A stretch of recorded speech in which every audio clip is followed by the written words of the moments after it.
welcome back to another episode of the Dylbozer's Den, and today we'll be discussing the newest release from Washington, D.C.'s own Darkest Hour. This is their first record in 6 years. Definitely been looking forward to this one for a while. I've always considered this band the more punk rock oriented version of a metalcore band. A lot of the roots show through from their DC home base, a la Bad Brains, a la Minor Threat, Government Issue. They wear their punk rock and their hardcore influences on their sleeves, and their newest record is no different. And I'm talking about the Perpetual Terminal album. As I said, first album in 6 years. They're back on the Monarch Heavy label that they were once on with the Human Romance album from 2011. Their last record, which I'm going to butcher the title. I love the album. It's right over here to my left, which is Godless Prophets and the Migrant Flora, was released on Southern Lord Records. If I remember correctly, the album was self-promoted, self-recorded, the whole name, self-funded with some, Indiegogo and other payment options of that ilk. But the album was licensed to Southern Lord to put out the vinyl record. And a little bit of background information with the connection to Southern Lord Records. Southern Lord put out the vinyl version of their very first release, and I believe 2000.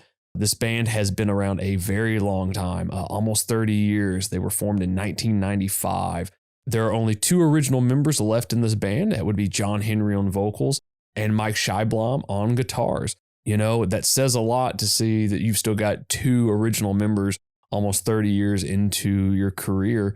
Rounding out the rest of the band is Aaron Dill on bass, formerly Salome, Travis Orban on drums, originally of Periphery, but he's been in the band for quite some time now, and newest guitar player Nico Santora, formerly of Fallujah, The Faceless, and Suicidal Tendencies. This album, like I stated at the beginning of this, is almost a return to form of sorts. Godless Prophets was more thrashier than this album is, whereas this album definitely throws back to what this band is most known for. They're kind of Gothenburg meets punk rock influences. There's definitely some tracks on here that will bring back kind of some of their older styles, some stuff that sounds like it's on Undoing Ruin and Deliver Us. This is a band that is not ashamed of its influences. There are definite riffs that they've lifted from At the Gates, In Flames, Heartwork era Carcass, Soilwork, even some Entombed-esque stuff on this record. This is a band that I've always thought of as being one of the more consistent metalcore bands. They have made no bones about the fact that they write a style really well. And that's not to say that it's boring or it's played out, because it's by no means. This is an exciting record. It's 40 minutes long. It's varied, but it still feels and sounds like a Darkest Hour record. I think in 2014, they put out a record through Sumerian Records. That would be their self-titled record. I think they might have tried some different things with that one, maybe gone for more of a little bit more commercial sound on that, and maybe wrote for what was kind of in style. Then a lot of bands do that, and there's nothing wrong with that. They just go through kind of the motions of the business. You have the most recent album, Godless Prophets, and then now you get a kind of even more of a return to form.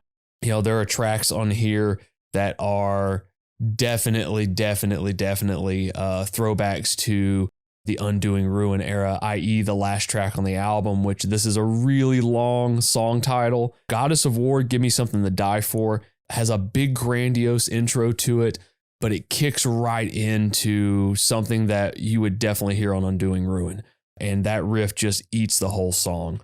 Everything that this band is known for, there are catchy riffs. The opening riff of the very opening track has been stuck in my head all week. I go to sleep hearing that riff. I wake up hearing that riff. A Prayer to the Holy Death definitely sounds like Gothenburg all over it. In Flames, At the Gates, you name it. The Nihilist Undone, which is a personal favorite of mine, just sounds like an At the Gates tribute song. This era of metalcore is definitely seeing a resurgence. You've got some new tracks coming out from, bands that were maybe a little bit more traditional death metal, but you've got great new tracks coming out from Gatecreeper. You had the Upon Stone record that just came out. You've got some great melodic kind of metalcore and melodic death metal influenced heavy music coming out now, which is beautiful. I was waiting for this for a long time. You've got tracks like One with the Void that is a sludgy, almost, I guess, ballad-esque track. It's sludgy, it's heavy, it's doomy. These guys have definitely listened to some like Crowbar during their time, have definitely, listened to some of the I Hate Gods of the world. There's definitely something to that. You've got a great instrumental track on here in Amore Fati that is almost feels like a segue track to kind of split the record up a little bit. But this track in particular gives a really good reference to the newest lead guitar player, Nico Santora.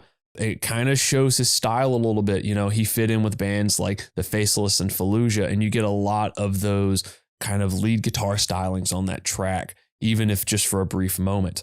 You also get almost a legitimate acoustic ballad, which is the song Mausoleum. John is singing in more of a traditionally sung vocal there. You have these great big heavy choruses on this track that really split the track up. This album has everything. It's got punk rock. It's got grind influences to it. It's got death metal parts. It's got great performances from every member of the band. This production sounds fantastic. This is the first record in particular that I've really paid attention to the bass playing in Darkest Hour. Sometimes it gets buried in the mix between all the guitar or beneath all the guitars because let's face it, it's a guitar driven band, but Aaron Deal really steps out on a couple of these tracks, and he is really holding the fundamental low end of what a heavy metal bass player traditionally is. Great album, fantastic record. 30 years into the career, and they're dropping a banger like this. Sit back, strap your fucking neck brace on. You're going to enjoy this. See you again.